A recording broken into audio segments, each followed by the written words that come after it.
again, little paddle sweep. Oh, he's caught him. Ben Ducket has taken an absolutely brilliant thinking man's catch. So, I mean, we're assuming that England will bat for Joe Root's 36th Test 100 and then call it a day. Yeah, either Joe Root's 36th Test 100 or the other way. Ben Stokes is swinging himself off his feet. I'm sure he'd be eyeing up a milestone and a big score. Joe Root on 98 with William O'Rourke past the umpire, and Joe Root gets down on one knee and ramps the ball up and over his shoulder, over the keeper. Ben Stokes has his arms aloft before Joe Root had even started celebrating. Huge smile on the face of England's greatest run scorer. A shake of the hands, the England dressing room on its feet. Root takes the applause from another good crowd here at the Basin Reserve, looks to the heavens, and he's gone big in the capital city. A century again from Joe Root, and what a way to get it. Yeah, what a way to get it. I mean, a lot of people having a go at Joe Root when Bazball started because of shots like that. Darryl Mitchell came up from the third boundary and he's seen it was on. Safe shot in Joe Root's eyes, a wonderful 100. O'Rourke again, driven in the air by Root, up and over mid-off. It's actually gone straight between mid-off and mid-on and away to the long-off boundary for another 4. Declaration probably now. 4 deliveries away. Actually, it's a no ball as well, so O'Rourke will have to bowl this one again. Did you see Darren Lehman's been talking actually in Australia? Seen that, yeah. Seen that. Fair play to him. And the thing I like about Darren Lehman is he doesn't take it too seriously, does he? He's got a smile on his face. He's backing up what he said. It's about opinion, sport. There's no point doing it otherwise. Pushed up to mid-off, and Stokes immediately sets off, but it was Root running to the danger end. Stokes having a little... what's this going on? Stokes looks like he's communicating with the dressing room. Do you see that? Yeah, he is. I'm not sure what he was signalling. He's basically. I think he's basically saying if it goes up in the air, if it's a wicket, we're walking off. Which suggests if there isn't, they're not. Unless it's just this over he's talking about.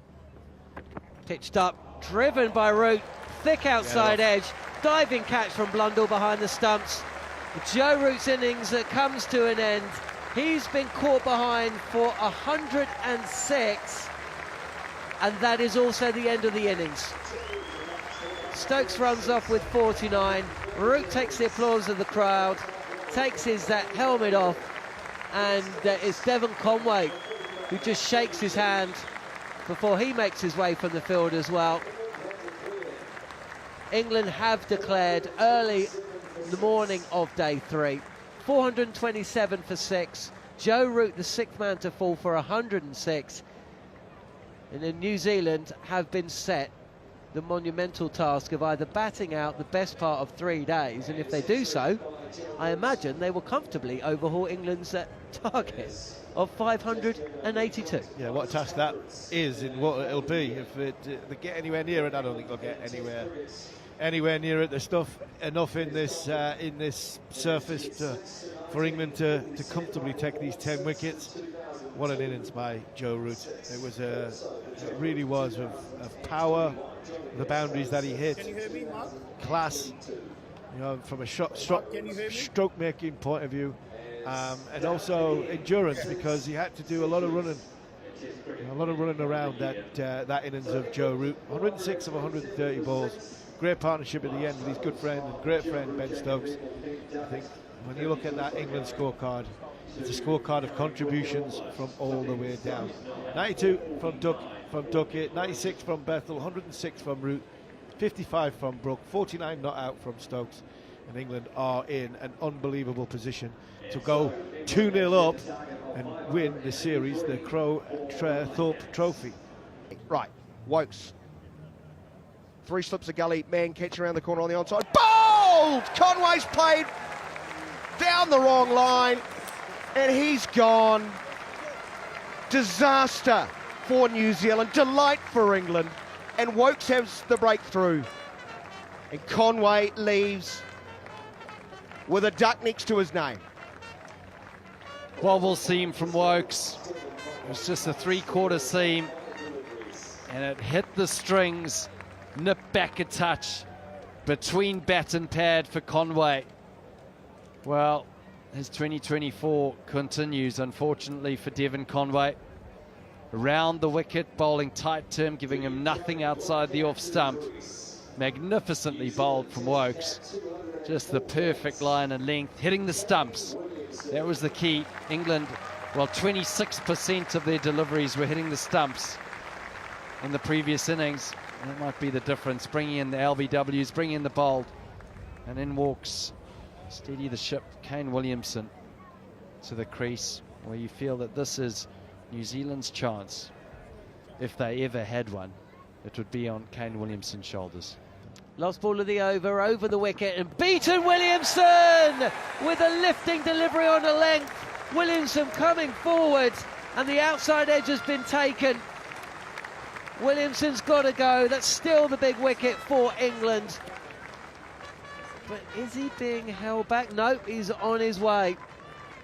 25 for 2 then at the start of the innings, and any small crumb of hope that New Zealand could even bat out the day and push towards this mammoth total was resting on the shoulders of the former skipper. But he has been dismissed, to the disappointment of a good crowd here at the Basin Reserve. Wokes wizardry in Wellington. Williamson departs. New Zealand on their knees, 25 for 2. What an absolute jaffa of a delivery. That's angled in towards off stump. It's just held and bounced. And I mean, I would say 95% of the world's cricket population miss that. Latham 24, Rachin Ravindra off the mark with that run. Earlier today, Joe Root completed his 36th Test 100. Let that sink in. His place on the list of all-time greats was already secured, but he's moved up one, level now with Rahul Dravid on the list of all-time century makers. 36. Here is Cast once again, and caught and bowled. Rachin Ravindra's gone with a leading edge. A brilliant one-handed catch at the end of his follow-through from Bryden Cast. That is spectacular. Brilliant reactions from Bryden Cast, and not for the first time. He's already taken one spectacular catch, running in from mid-wicket when there was an inside edge onto the pad, and that too was Rachin Ravindra. So there's a batsman who knows all about the athleticism of Bryden Cast, and it's Tom Latham, not Rachin Ravindra, who's on his way. It's the New Zealand captain, both left-handers of course, but it's Latham who's gone. What a catch. Second delivery bowled by Bryden Cast, and Latham is on his way, and New Zealand are 33 for 3, and their chances of batting out the third day now diminish even further. The two men you would back and historically have shown themselves capable of making big centuries are both back in the pavilion now. Kane Williamson and Tom Latham. Daryl Mitchell offered a great deal of resistance in the Christchurch Test match, making 84 in the second innings and shepherding the tail, but he's coming out to an apparently hopeless situation. Here's a he's gone, Ravindra. The rain is starting to fall and the wickets continue as well. Such a poor shot from Ravindra, so poor from New Zealand, and utterly persistent from Bryden Cast. He picks up his second wicket, 59 for 4. A ball that was far too close to Ravindra to play the slash outside the off stump. Well, I might be being a bit unkind, but it just not the ball in these circumstances. Yeah, probably in between that wide line off the stumps, wide line to on the stumps, and he just tried to back foot drive it. So often we see him actually get over the top and cut that, and the lift in terms of the ball off the wicket. It's something that a lot of teams starting to target now. Rachin Ravindra, the slightly wider line, getting him to play away from his body. And we saw that last year against Australia, getting caught at point. So it's becoming a plan that most teams are looking at against Rachin Ravindra. It's Gus Atkinson now running away from us from our commentary end, the main grandstand end, and he's edged. He's got him. That's the end of Daryl Mitchell, caught behind by Ollie Pope. The safe gloves of Pope have snaffled a third one. It's 5 down. Atkinson in the wickets once again.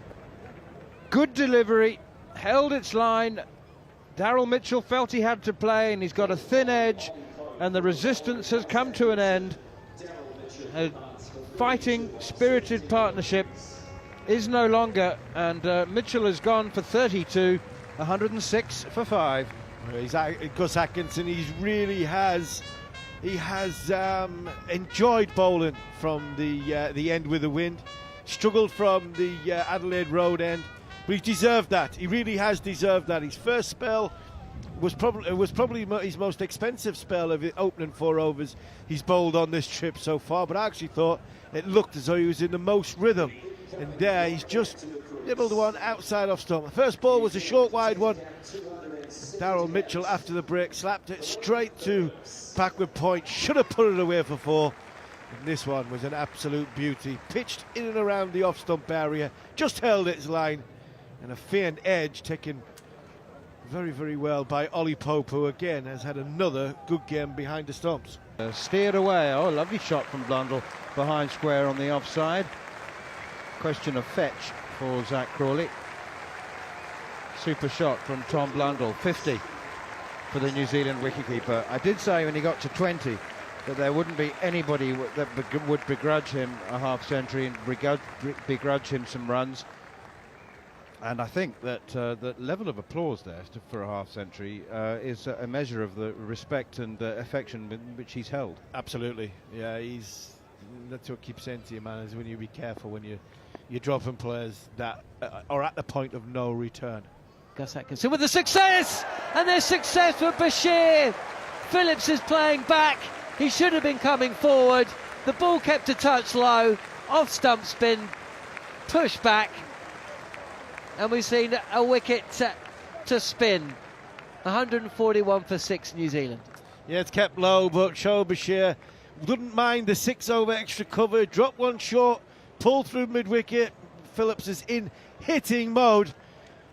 And Bashir stayed with his nerve. He's just thrown it that little bit up above the eye line, and it's gone running straight along the floor. It's kept massively low, and Phillips goes off, shaking his head. Harmy said even the England supporters will be quite pleased to see a Tom Blundell century. Here he is on 99, Shoaib Bashir into him, bowls, and forward he comes, playing defensively. You watch him block a maiden now. Yeah, block a maiden. His biggest release shot, his biggest scoring shot has been to run down the wicket and hit Shoaib Bashir over the side screen. He's hit one onto the road already.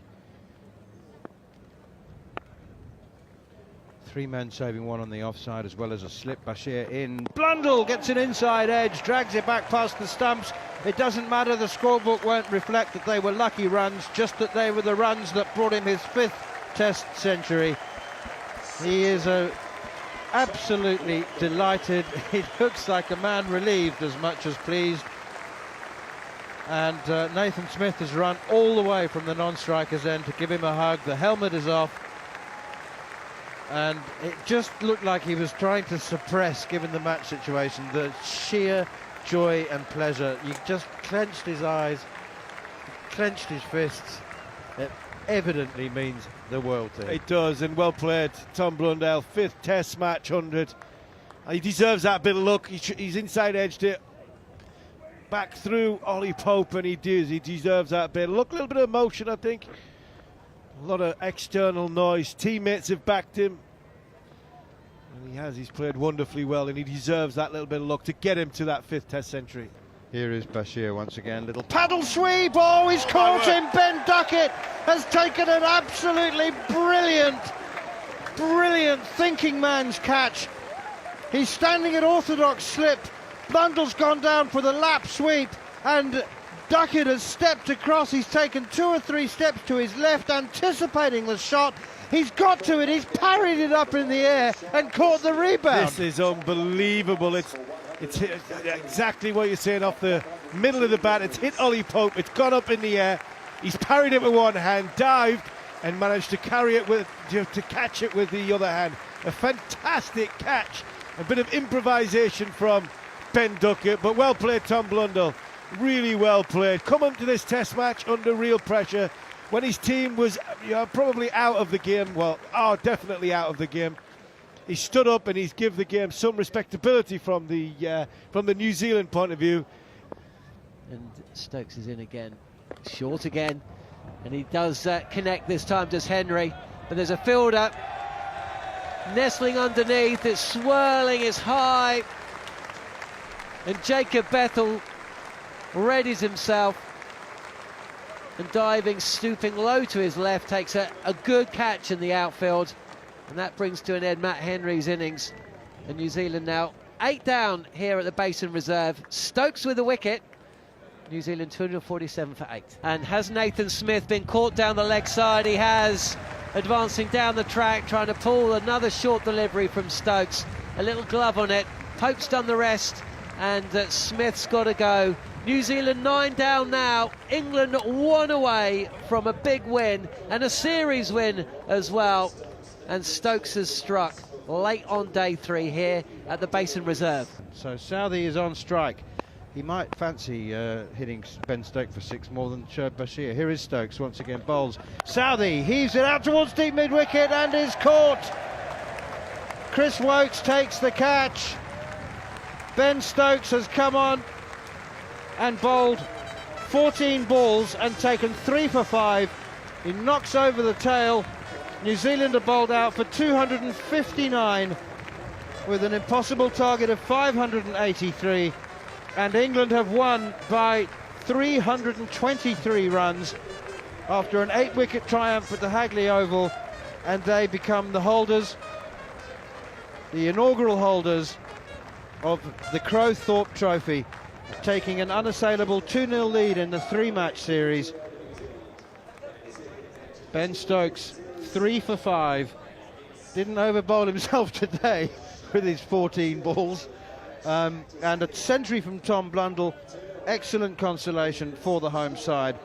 But ultimately, Grant Elliott, they have been heavily outplayed. It's a lesson, isn't it, for New Zealand and for all teams. Don't let England get on top in a test match, because they'll bully you and they'll hurt you, and New Zealand have been hurt in this test.